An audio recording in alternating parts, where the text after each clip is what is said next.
2 of Perspectives on Policy Analysis, we will examine public choice theory, a perspective that was first put forth by Dennis Mueller, a man that has been revered for decades for his economic theories and perspectives on how public policy interacts with the United States economy. In fact, he once highlighted that the economics of a non market decision making, or simply the application of economics to political science, is the definition of public choice. The subject matter of public choice, he notes, is the same as that of political science. The methodology of public choice is that of economics, however. The central assumptions made by public choice theory have to do with the simplicity theory, or that the public sector acts on behalf to maximize its own interest. The fundamental perspective is that in choosing what decisions are proper or what need to be made in order to promote public well-being, it's crucial that each individual actor or agent promotes the perspective that will maximize their own interest.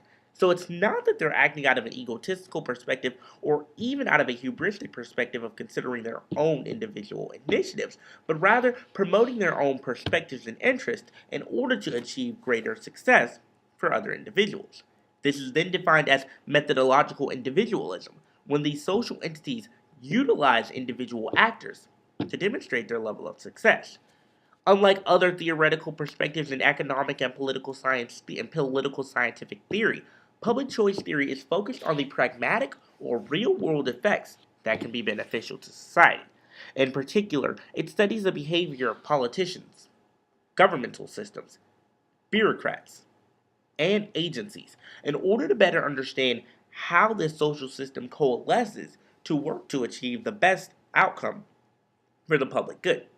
Public choice models of regulation can be broken down into three key areas of analysis. First, the capture model, the principal agent model, and rent seeking.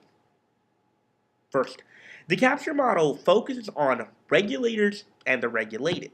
By focusing on and juxtaposing the perspectives of the two individual entities, then we see that the regulator's rationality is to be bounded into an information asymmetry, a key market failure as discussed in video 1, unforeseen contingencies, as well as strategies that have been utilized to solve back for the economic and inefficient losses that have resulted in the status quo.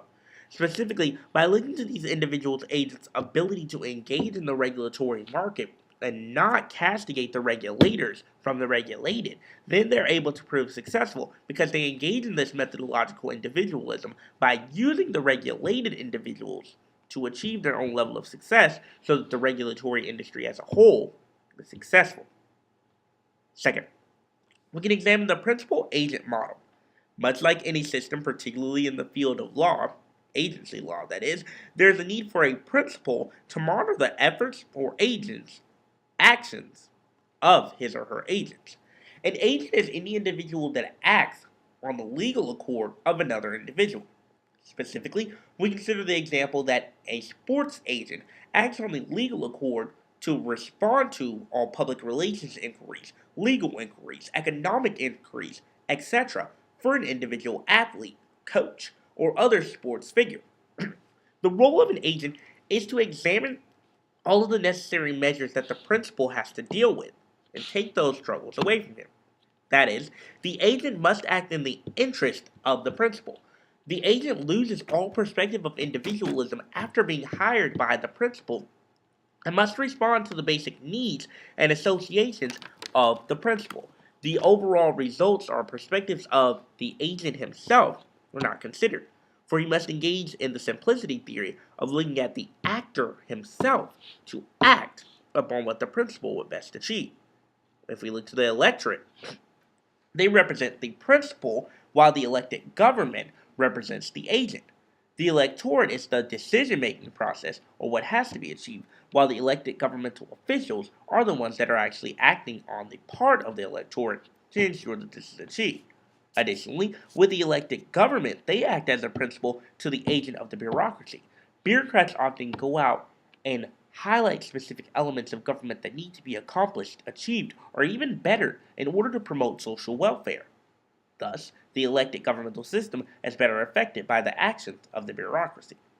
However, the interaction between the agent and the principal could cause some harm, that being a moral hazard. If the agent's actions are against what the premise of the principal want it to be, or an asymmetrical information, or information asymmetry, once again, that market failure, in which we are unsure if the actions of the agent are correct or feasible in association with what the principal actually wanted.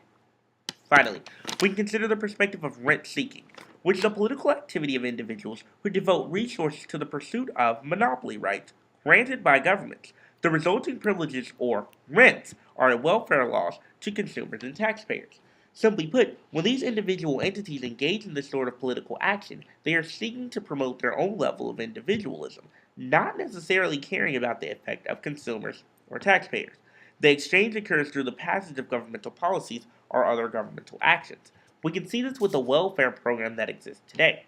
Because the federal government puts out money, federal and state governments that is, to provide for individuals who make less than what the income is to provide for their families, then they are allowing for these individuals to better attain a level of social good or social progress. However, this could potentially develop into a moral hazard of a safety net by only providing for these individuals and not considering methods or measures that can better protect them. There are several schools of thought associated with the public choice theory, particularly there's the Chicago School and the Virginia School. The Virginia School grew out of the Chicago School and focused particularly on the previously mentioned idea of rent seeking. The general policy problem of the Virginia School is an ever-growing governmental system of power for specific groups, or general taxes. If we consider the current Occupy Wall Street movement that exists, we can better understand what this means. These individuals are representing the so-called 99% and are attacking the top 1% that rules the United States federal government and has the entirety of the power, in many ways have developed a natural monopoly over the governmental system. By fighting back against this system through the use of economic provisions, political provisions, then the individual Occupy movements seek to separate themselves from the 1% in order to prove successful. The predecessor, however, the Chicago School, focused on the question of design of institutions in order to promote the capture perspective or the capture methodology. As we look to the civil rights movement of the 1950s and 1960s, they sought to change things institutionally based on the individualistic perspective. Over time, they looked to these perspectives of the regulator versus the regulated. Because individual African Americans in America were not being provided access to the rights that they deserved as U.S. citizens, then this gave them, as the regulated, the ability and authority to attack the current regulatory system to ensure that by 1954, when the Brown versus the Board of Education case was passed, black people were given more rights.